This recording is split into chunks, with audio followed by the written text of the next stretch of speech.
There are two versions of you, gentlemen. In your late 60s, early 70s, one that moves well, one that's on his feet, one that his grandkids look up to, one that has a legacy of being healthy, fit, taking care of himself from the people that are closest to him and everyone else around him in his circle of influence as well. The other one sits on the couch, is too tired, has gained weight, has chronic illness, has fatigue, aches and pains, and feels more like they're 80. The difference between those two men is mostly what happens in the 40s and 50s of their life. That is what today's about. Welcome to Driven for Health. I'm Coach Brian Pirana, episode 81. This is going to be talking about your health, your aging, muscle, longevity, and how to prepare yourself for the years later to come. I don't know about you, life is speeding up on me. It is fast tracking. My oldest is going to be graduating in 2 years from high school. They were little. In my head, I picture little Levi. I picture my family. I'm driving them around the United States, taking them all different places. Well, they're older now, and they don't necessarily want to hang out with Papa as much as they once did, because they're doing other things with their family, with their friends, and everything else. Today's episode came out of a long research conversation I spent a lot of time researching, taking notes on, and two of people that I look up to in this space. Schoenfeld, that has close to 400 peer-reviewed studies underneath him, and Alan Aragon, who'd spent decades in the data, in nutrition, in science, and the real world training. And we're going to discover what were some of the different things that they talked about and what their experiences are from the sheer volume of experience. My sheer volume of experience comes from 23 years of working individually with people in their day-to-day lives around losing weight, getting better blood panels, and ultimately living a healthier long-term lifestyle that fits their identity, fits their persona as a person. All right, we're going to discover what the important information is. I'm going to translate it into the easiest way I can. Let's skip the science jargon and all of the other things that come up for just these type of conversations. We don't want to get deep into the data. We want to keep it easy. We're going to cover muscle loss, why it happens, when it starts, how to slow it down, what protein target you should be actually aiming toward, how to train in a way that produces results without wrecking your body, wrecking your metabolism, and setting yourself for a long-term disaster ultimately, and how to manage it all in a busy life schedule. This is what you need to know and what to do with it. Let's jump into it. And the problem you probably do not know you have. Part one. Let's start with something most men have never heard of: sarcopenia. The simple definition is age-related muscle loss. Starting around 40-ish, the average person loses roughly 0.5% of muscle mass per year. It sounds insignificant, but it's not. It builds and it compounds over time. Just as if you only gained a quarter pound a week. Think of that McDonald's hamburger patty, quarter pounder, right? Just that much body fat in a week. That's 1 pound a month. That's 12 pounds a year. That's 25 pounds in 2 years. That's a lot, and it adds up quick. At 50, the rate picks up to 1 to 1.5%, and at 60, it can accelerate to around 3%. This is not good for any man or even woman listening into this show. You want to preserve muscle mass as much as possible.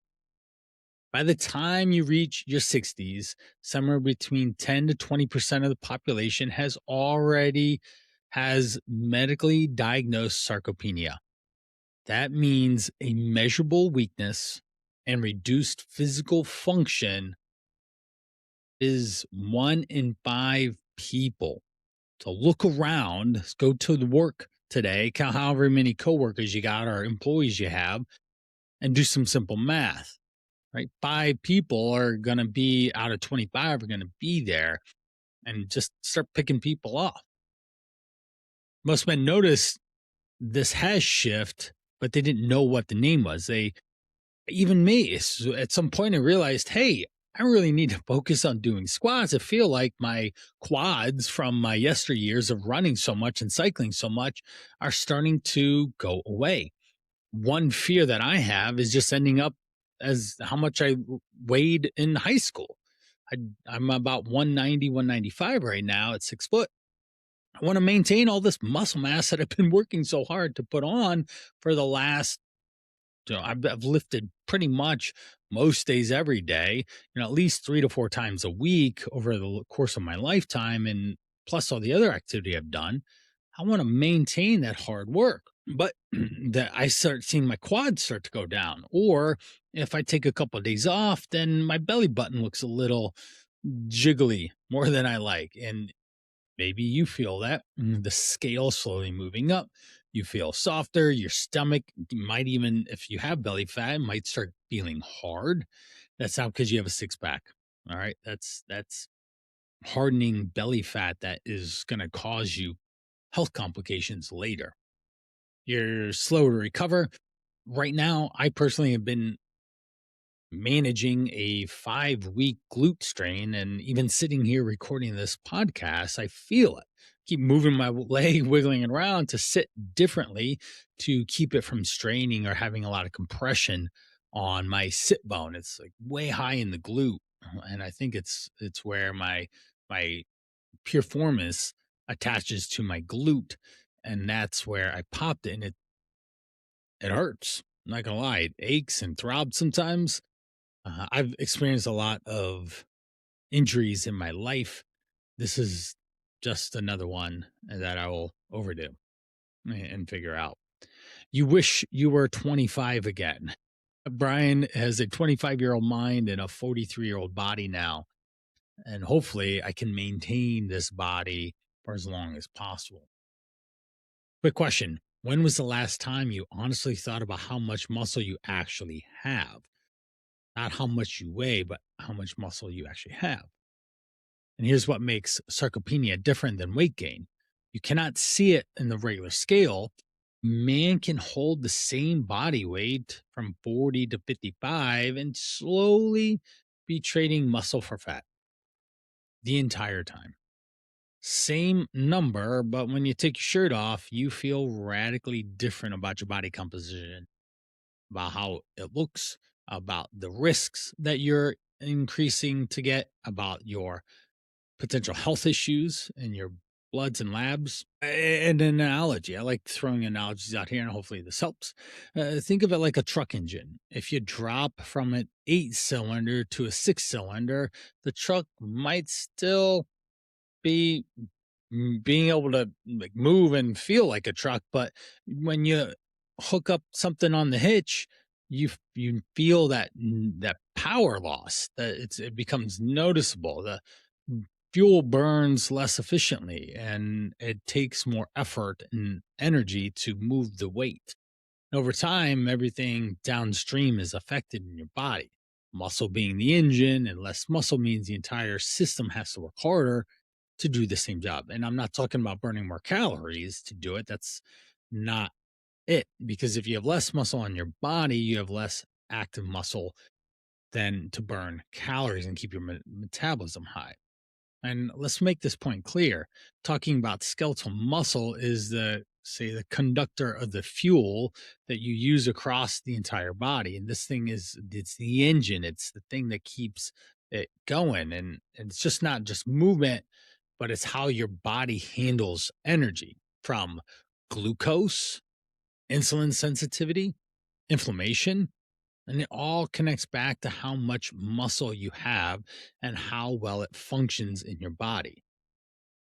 This is not necessarily just looking better in a t-shirt, but it's about your metabolic health and your blood panels, your sugars, your A1Cs, your risk for a heart attack, and your ability to stay ultimately long-term functional and independent in 60s, 70s. And you didn't work so hard to spend it all in an assisted living house.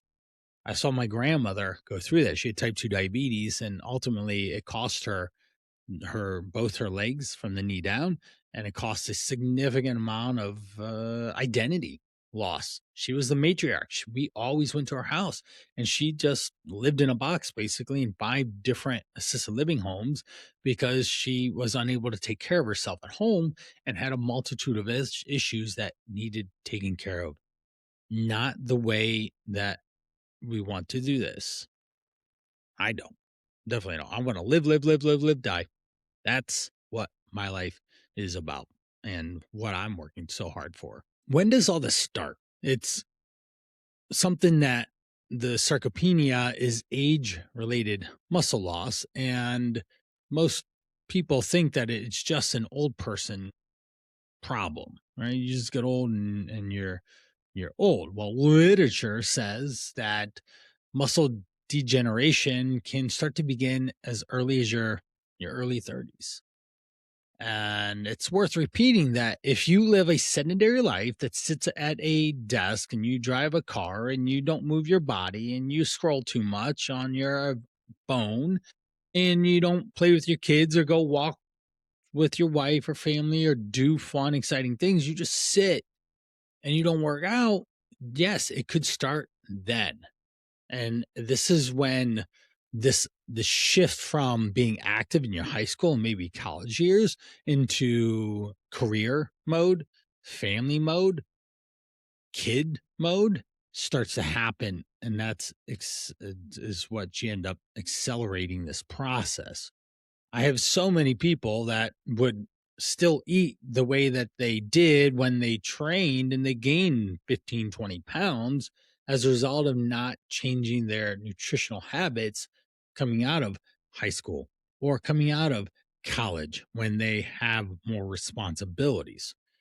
I don't know about you listening in, but I have a mountain of responsibilities that I'm constantly choosing between this or that as the outcome that I need to manage here in my day to day life between work and family. Most guys aren't going to get a DEXA scan or body calipers pinched. They used to call me the Vulcan, the Vulcan grip. I'd pinch an inch in a sense and get a lot of body fat, and people would be like, "Ow, don't do that!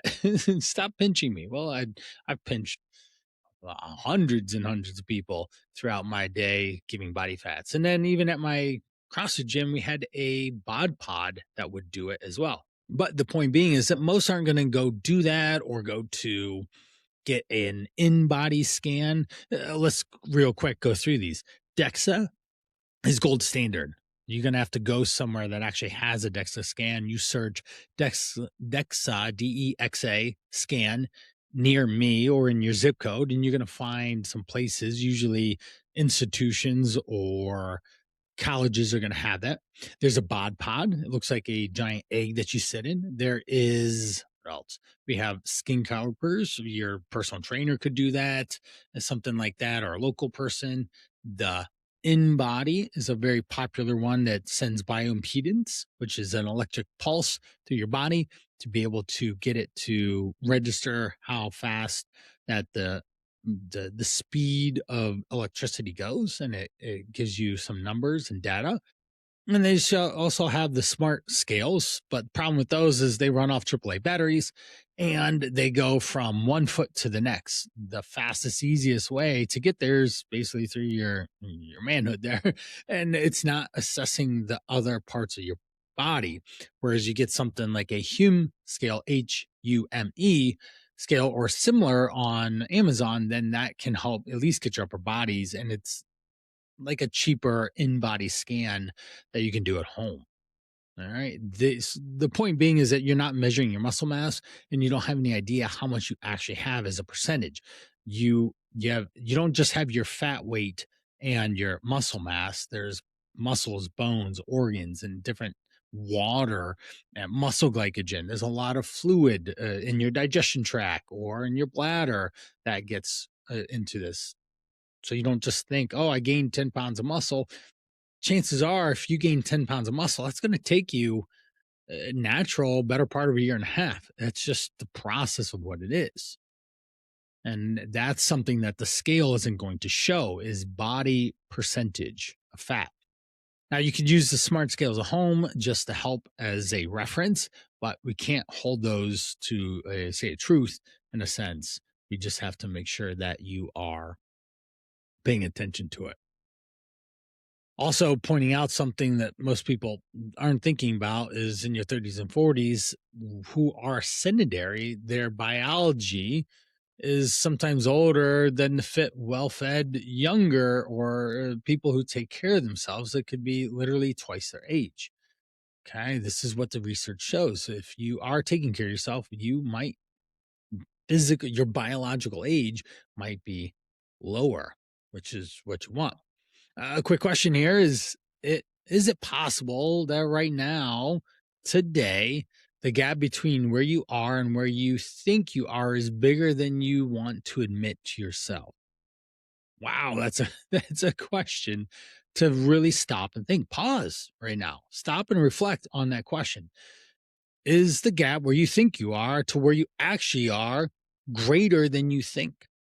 So many people might think, oh, I just need to lose 10 pounds when they actually need to lose 25. That's truth. That is something that I have experienced. I remember as tall, 6 foot, 190-pound person, which seems like that should work, but he didn't have muscle on his body and he had to get down to the 160s to finally get some visible abdominal definition. Literally took him 25 to 30 pounds to get down and to see some abs. That's even if I where I'm at right now, I could lose 10 pounds and be visibly defined and say shredded in a sense, but I would have to lose 10 pounds. I'm good around about 190, and that's something important. A good analogy here to think about is savings account comparison. Building muscle early is like saving for retirement. The men who protect and build their muscle in their 40s and 50s are making deposits. You're putting a penny in the bank every time you go to there for compounding interest so that you maintain the success of muscle mass on your body long term. The ones who skip this are actually making withdrawals that they don't know or realize. The other point worth mentioning is activities of daily living, even for fairly active people, are not enough to stop sarcopenia, muscle loss. Walking the dog, digging in the dirt in your yard, building things in the garage, fixing your car or whatever. Guys still do that. Taking the stairs. Yes, these things help in terms of overall daily living, but they don't counteract muscle loss. And the research is very clear about this. It's very important that you're doing some form of muscle, what I call muscle building activities, strength training of sorts, so that you stay strong. Resistance training, especially in our convenient modern day lifestyle, is the only real way to counteract sarcopenia. Okay, I don't want to exaggerate it, but that's really what it is. And that's what data shows. And it matters because a lot of men tell themselves that just being active or staying busy or getting steps. Yes, for me, steps are a huge part of my Call to Rise program that I have. But that's because so many guys are sedentary and we need to find a way to burn lots of calories without having to shrink your calorie so much to be in a calorie deficit. So if I can get you doing neat non-exercise activity thermogenesis and moving and fidgeting more and keeping you at a modest amount of calorie intake, then you can manage losing weight. And we then also help to mitigate muscle loss and keep it more in the range and realm of fat loss, which is the only thing I really want you losing. Studies that should change everything. Here's a study that I think about when I hear all of this. The researcher named Maria Piaterone went into a nursing home. The average age of the subject was 90. There's some senior citizens there. These were people in their last chapter. Let's admit, if you're at 90s, you're happy to be around, and hopefully you have a higher quality of functional life. And if you make 100, then hot diggity, you're in the top percentage of people who have lived this earth. These were people, they did studies on leg extension 3 days a week for 8 weeks. That's it, just one leg extensions each week, and did it for 8 weeks. At the end of the 8 weeks, the average increase in strength was 150%, meaning their functional capacity went up 50%. And the cool part that matters most is 3 of the 10 subjects were able to walk without assistance of canes. Very cool study to help people in their last phase of life get healthier, get better. That's really important here to make sure that you can stay focused on this and keep things moving. So in your 80s and 90s, this is the importance of strength training when you're older. People think leg extension are non-functional, and why would you just train that thing instead of doing squats or whatever? But it shows a point, and it can be the functionality of this is getting 90-year-olds to walk is incredibly important. What that means for you? You're not 90. You're in the craziness of midlife. We don't want to have a midlife crisis. We want to have an evolving process of living your best self. And you still have decades ahead of you. And even if you're in really serious condition, you can still make a difference. As you notice, I'm bringing on different guests that are men in their 40s and 50s that are juggling really busy lives. I'll have in about a week and a half a gentleman that is in his second startup. He started his first startup that he participated in his 50s. Now he's in his 60s. His name's Jeff. I'll be showcasing him and how he's got 4 kids too. So he's super busy, and how he managed his life in the 30s, being out of shape, to ultimately running marathons and triathlons and trying to keep up the younger ones in his startup. And these are things that I want to share and expose you to, that you still have time. Even if you're 40, you're still hopefully 50% done with this life, and you still have time.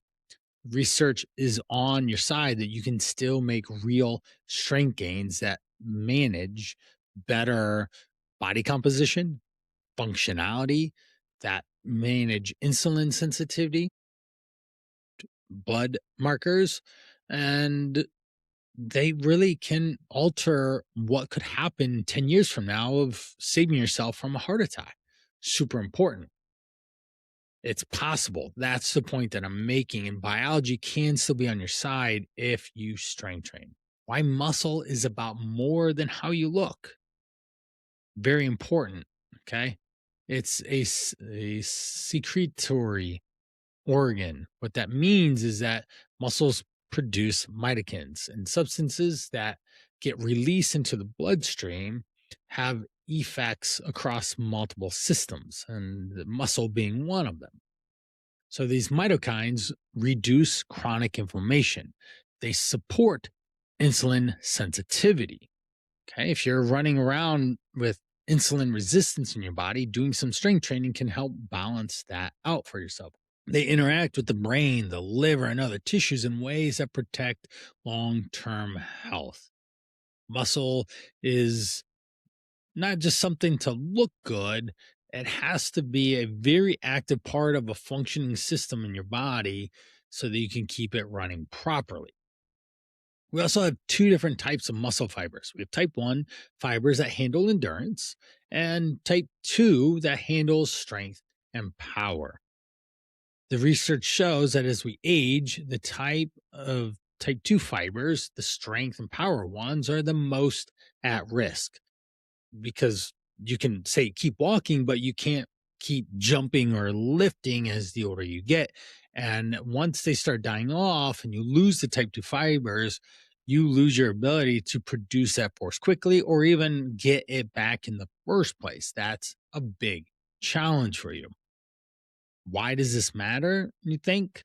Because when you trip and you lose your balance and then something forces you to react, usually your body can just react, and that's your type 2 fibers to keep you upright, keeping you from quickly slowing down the rate of which you fall and engage. And the strength is what keeps the stumble from becoming a fall.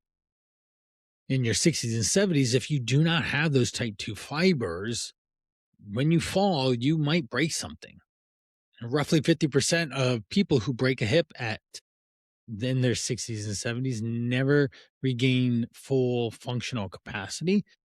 And I'll also share this is that if you break a hip in your later life, you are very much at risk of not necessarily dying from your hip, but of other major issues like pneumonia. Pneumonia might get you.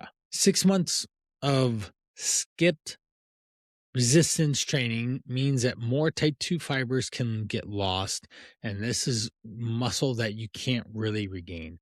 Biology does not pause because you're busy or stressed or you're waiting for things to slow down. Every month you delay is a month that it's harder to get back. And it's just like saving money in a bank account or compounding interest. If you don't put money in, then you end up losing long term. The question is, if you keep doing exactly what you're doing right now, listening to this, what does your physical capacity look like at 65? Really be honest with yourself and not, oh, I used to bench. Yeah, you used to bench whatever, used to squat whatever. And now it's a fraction of that, and it will get even worse. Here's something the research talks about as well. Most coaches don't really explain very well is anabolic resistance. As you get older, your body becomes less efficient at building muscle from the same inputs. Okay, right? You can't, you have to put more reps and sets in to get the same outcome. As a younger person, say my oldest, he can build muscle pretty efficiently, and just even hitting some protein right after a training session, he's into muscle building mode. Now, for me, I've been training forever, and I'm not going to get that same impact like he does. I have to fight, and I have to do a lot to be able to get my muscle to go and my strength to go because I've been doing this so long, and it's a problem for me to do it this way. Now, an older individual often needs nearly double the amount of effort and training and recovery to get the same signaling. Okay. Just you need a stronger signal to send to the muscles, and it takes a lot more effort. The decrease in muscle protein synthesis response is something that you want to pay attention to, and the system can be stimulated, but it takes a lot more effort to do when it's 30. That's the main take. Another analogy, think about this. Like a thermostat that has been turned down. The heating system still works. It'll still keep it warm enough. Say over the winter, it normally sits around 75 in the house, but somehow it slipped to 62. It's still warm-ish in your house, but man, the amount of work to get it back up to 75 is going to be pretty significant for you to get it back up there. And that's a big problem because that's energy, that's fuel, that's capacity, that is effort that you have to put in.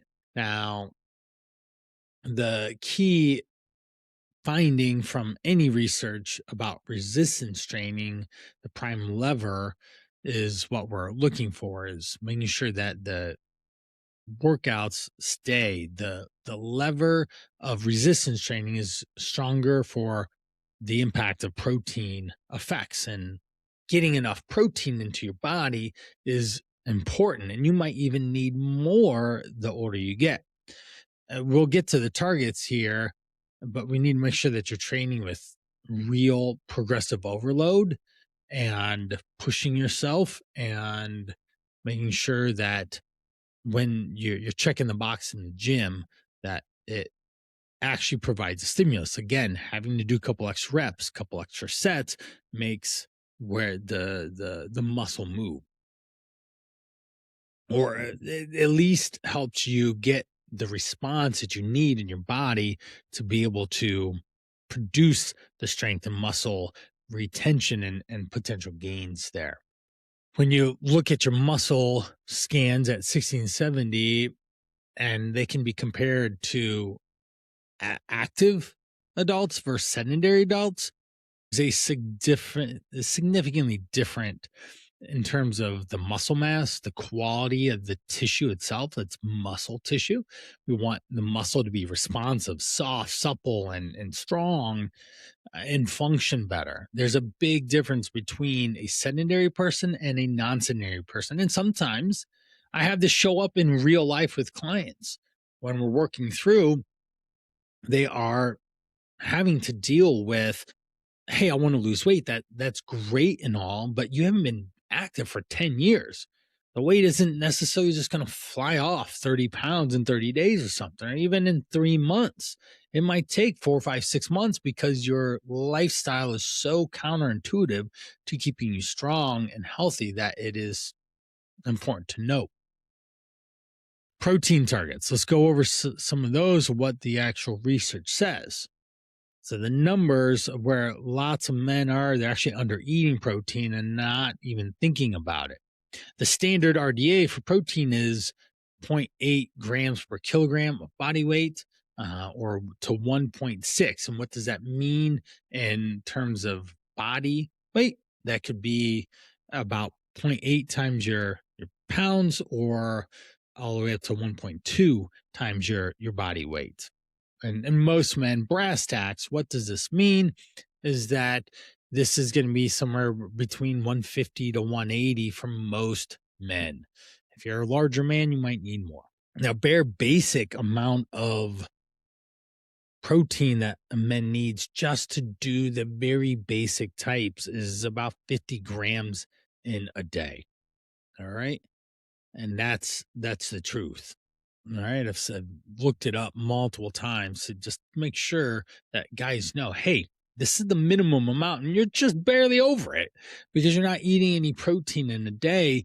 And that's a problem because we need it to get in there. So for a 200-pound man, we need to be eating at least 145 grams of protein per day and possibly more to get there. All right. This is really important, and this is where the sweet spot is, say 145, 150 to 175, 180. Now, if you're in a calorie deficit, trying to lose the belly fat that you've gained for so long, then you might need to be higher to help preserve muscle mass while you stay in a calorie deficit. This is what the research shows. Men, when they're cutting calories while training, need more to preserve that muscle mass there. And it might even be closer to 2 grams per kilogram, or in common terms, say 170, 180, 190 grams of protein in a day. It doesn't have to be perfectly timed in a day, as long as the total daily protein numbers equal what they're supposed to. That's the prime number, the driver, the important part of this spot. Okay. You do not have to race home. Oh, I forgot my protein shake at home and I just left the gym. I have to race home to get my protein shake in. It's not gonna matter that much. The total daily protein is the thing that I pay the most attention for my guys. If you hit that number, then great. Then we can focus on the actual, say, other areas of the training, of water, of all the other parts that make this into a lifestyle. How do we actually train for guys? Just referencing some different episodes. Episode 5 through 11 is the nutrition pyramid. Episode 17 through 23 is the strength pyramid. You can go back to listen to those to help dive in a little bit deeper into those things. But the actual training is what produces the results. So you can eat all the protein you want, but you'll still lose muscle over time. And the minimum effective dose of someone that is focused on healthy aging is 2 to 3 times per week of at least 30 minutes per session. And multi joint movements, rows, presses, squats, type of hinge movements, think a deadlift, are a basic starting point. I would always encourage even doing more, 3, 4, or possibly 5, and you can work into some body splits to keep that up. One thing that I do with me personally, I will do a lot of these multi joint movements, big muscle groups, and I will break it into a chest, back, shoulder, or leg components. And maybe I'll just do one focus of area of the muscle, or I will break it up into multiple. Uh, that's maybe I do chest and back, or maybe I do shoulders and legs, or maybe I do legs and back, or maybe I do back and shoulders. It depends on the rotation of where I'm at in the week, when I am working out, who I am working out with. As you know, I try and work out with people because I think it's just more fun and I get a lot more out of it. That's really important so that you are showing up and you're maximizing those range of there. On rep ranges, this can be pretty misunderstood, but the research says whether you lift a weight for 6 or even up to 20 reps, that you can still get a response in muscle growth.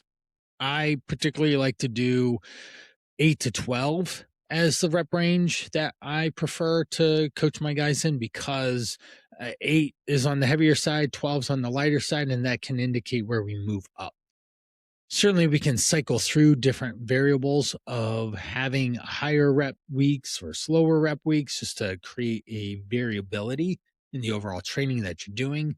I think that's really important as well, to even mix it up. Variety's sake, that's really important. Now, the variable does matter. And how close to failure do you do? You don't need to fail on every rep, but you do want the last few reps to be genuinely difficult. You don't have to push through being uncomfortable or even risking injury. You don't need to have an intense amount of burning, but you do want to make sure you're completing every rep with great form. Quick question for you. If you're currently training, are your sets hard enough? Are your reps hard enough? Could you do more reps if you admitted it and you had someone standing next to you saying, go, go, go? My buddy Chris, I'll be pressing and he'll come up to me and get ready to lift my arms up, and all of a sudden the 3 more reps come out of me. Right? That means that I still had some reps in reserve. When we push through this comfort zone, a lot of guys that I've worked with, especially back in my personal training days or CrossFit days, would say they never train that hard in their life. And that's a big gap, that men think that they're training hard, but they're actually not doing enough to stimulate the muscle. They're working out, but it's not making the big enough difference that they need it to be. Now, let's talk about rest periods here. Rest periods, research shows that less than 60 seconds between the sets starts to compromise muscle development. Above 90 seconds, there isn't any additional benefit unless you're doing a really heavy stretch. Let's think of sets of 1, 3, or maybe even 5 reps. And you do more specifically strength training in and of itself, where you're purposely trying to build muscle or power and strength. Whereas, say, hypertrophy, we can find that 60 to 90 seconds or 45 seconds to 75 seconds to work and being able to do it. Now, if you're short on time, sure, we could superset opposing muscle groups, chest, back, biceps, triceps, and this will maintain your volume with less total training time in the gym. And that's one of my favorites. I do it all the time. On training to failure, it's we want to be clear that training to absolute failure on every set is not required, especially on compound heavy lifts like squats and deadlifts, because it can increase risk of injury. And for any of us guys right now, the most important thing is making sure that you are not getting hurt in your workouts. Please, for the love, don't get hurt, because if you get hurt, then you can't do, like I am right now, my glute. I can't run. Like I want to train for a marathon. I've talked about that, and I can because my butt hurts and I can't run. I am biking. I recently put up a post on my Instagram of how I created a workstation. I found some bed slats from an old bed that we had with my kids that I made into a stand-up desk, upright desk, and it's about 60 inches tall, something like that. My bike that I found, I swear this thing, someone gave it to me, but it looks like it's from the 1980s. It's a magnetic tension. It's an upright bike, and I found out that I could pedal on it. So I made this thing and I can pedal without it hurting my butt, and I can develop my cardiovascular system, which is super important in the marathon training. And I can bike. So that's perfect because then I can ride the bike when I'm doing laptop work or creating these podcasts. And then I can just strength train and focus on pushing myself and maintaining muscle mass that way. So important. An analogy here about safety on training. Think of your training effort like a speed limit. You do not need to hit the speed limit wall every single time. You need to be driving above idling and making sure that you are capable of working. The workout where you finish every set feeling like you could have done 5 more reps isn't going to do you a lot for your muscle growth. And we want to make sure that the workout where you have last 2 reps of each set required real focus is the workout that counts, pushing those last few reps. A little bit more research on actual cardio. It does not show that moderate cardiovascular exercise hurts muscle growth.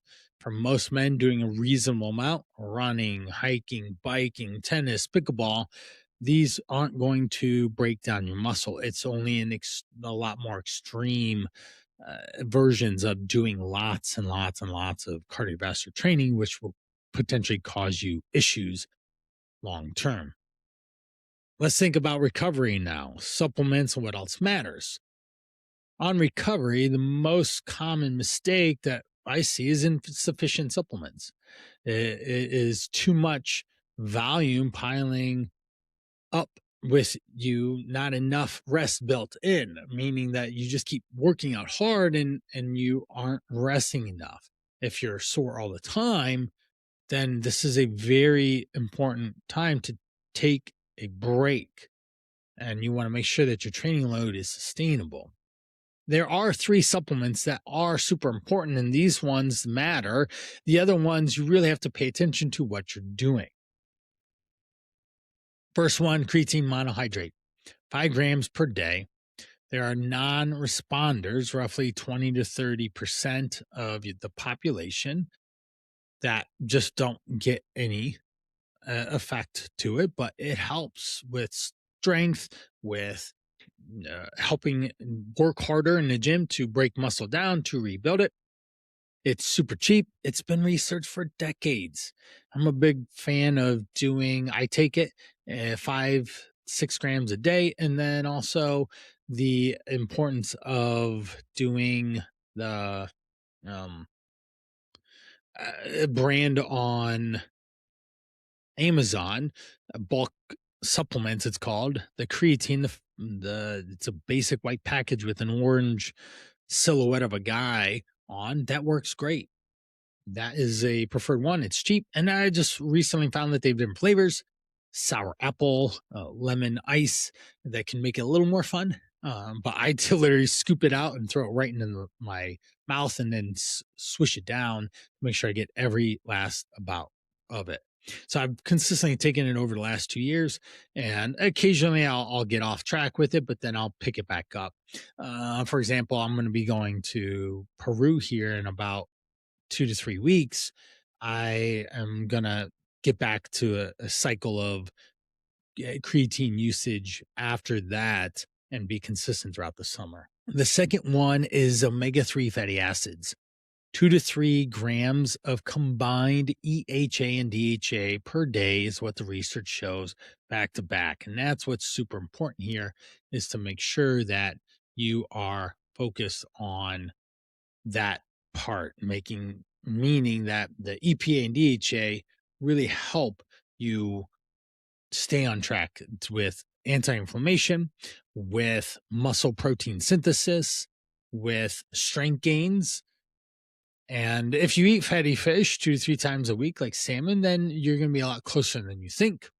A favorite brand is Stronger, Faster, Healthier. With that, what we do is we focus on getting in that it's a liquid and it's super high quality. A teaspoon of it can carry over 3 grams and it actually tastes good. There's an orange and a lemon flavor, I believe. Vitamin D3 is a very important one, and you can get D3K2 as well. Might as well get those both in combinations. It's a very common deficit for older adults. Think of our modern society. We don't go outside. Unfortunately, we literally just don't spend time outside. And there is a deficiency from vitamin D, which comes from the sun. And it doesn't impact your musculoskeletal functions. So saying taking 1 to 2,000 IUs or even more in a day is not unreasonable for you to start building it up. There are 5,000 milligram ones that, if it makes sense, then sure, take those. You just want to make sure that you understand if that's an appropriate amount for you to take, or you can take a little less, or just get out in the sun, go walk outside and be in the sun. In March, right now, March 2nd is according to this one. It's super sunny out, but it's cold and not having a lot of skin exposed there. Let's talk about something that a lot of people talk about these days. It's very popular. Is the cold plunge. There's a meta-analysis that Brad Schoenfeld did. The cold exposure decreases muscle protein synthesis and reduces muscle development. If you can enjoy occasional cold plunge for recovery, that's cool. It is not going to ruin your progress, but making it a daily progress around your training is not really a smart strategy, and we don't have to prioritize that. What about GLP-1 drugs? I'll keep diving into this, and we can certainly have its own standalone episode as well. This is coming up constantly. Ozempic, Wegovy, semaglutide, even peptides are showing up. All these medications that people are on. It's almost, there's a lot of people on them.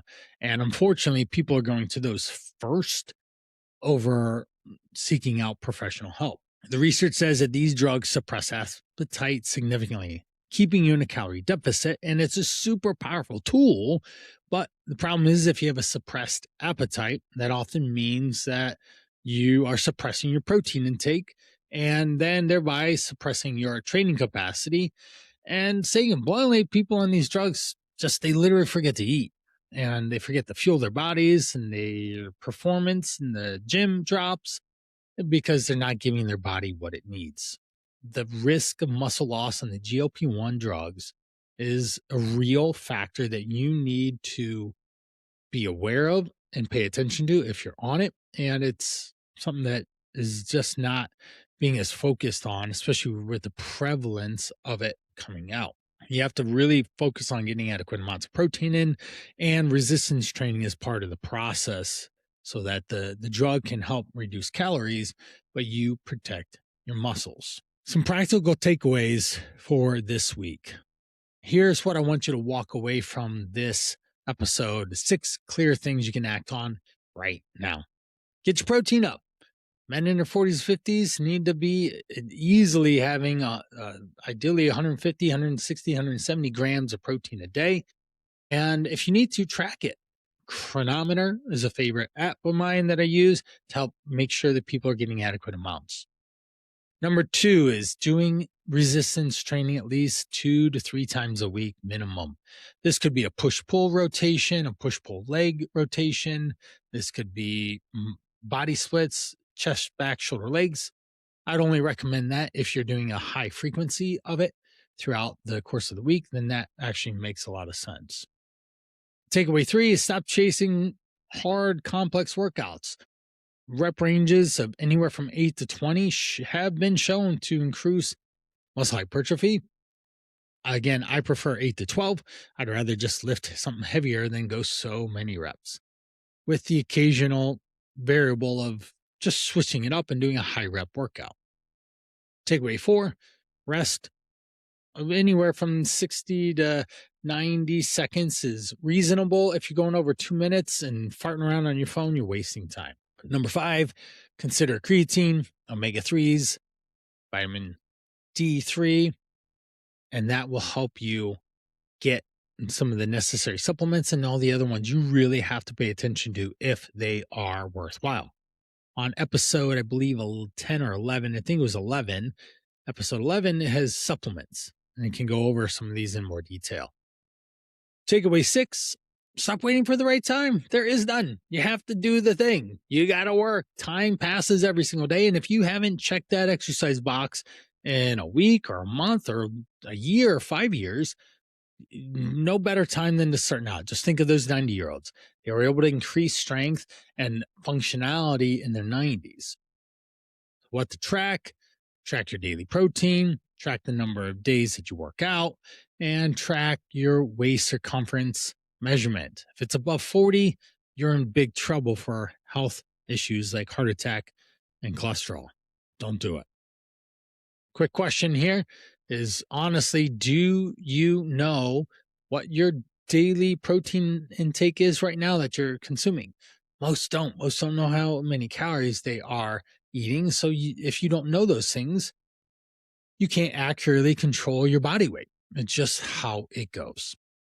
Well, I hope that you've enjoyed this. And I just want to call out, if you've been struggling with your health, with your nutrition, with your overall lifestyle, then I have a program for that.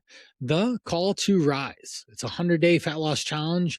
It's built for husbands, fathers, men in their 40s, 50s, career-driven guys that are wanting to take care of themselves, but they're so busy. In episode 60, I talk about 3 guys, Mike, Andy, and Lucas. All 3 of them in a 100-day time frame through the holidays lost 98 pounds. You can listen to episode 60 and go over that to learn how we did it. It's easier than you think, but the simple is easy. Easy gets done. But weight loss, everyone knows what to do, but they aren't doing it. And that's where this comes into play. There's 5 pillars in the program. The 5th one is the brotherhood. That's something that men need to do this together. They don't have to just say, the 1950s, I don't ask for directions. Like, that's not real. That's not helpful. So consider joining it. thecalltorise.com, 100-day fat loss challenge. I'm here to guide you every step of the way and really just literally transform your life. Leaving you with this episode, the research is clear. Muscle loss is inevitable in our time, but it doesn't have to happen quickly if you are doing the right strategies to manage it. Okay. Super important. Resistance training is a huge lever. Protein intake and getting an adequate amount is super important. And making sure that you have time available to do the exercises that you need are going to be very important to being successful here. You have to do it. Do it now. Start today. And if you can't get the help, then join my program or join someone else's program. Do something. Go walk and start doing some push-ups. All right. This is over and out for episode 81. On episode 82, I'm going to talk about 10 scenarios that you typically go through and see and interact with in your day-to-day life, and very specific solutions that will help you free yourself from the challenges of that so that we can really overcome it and be successful. I want to thank you for your time today. And as always, share the episode if you found it valuable with someone close to you. Thanks.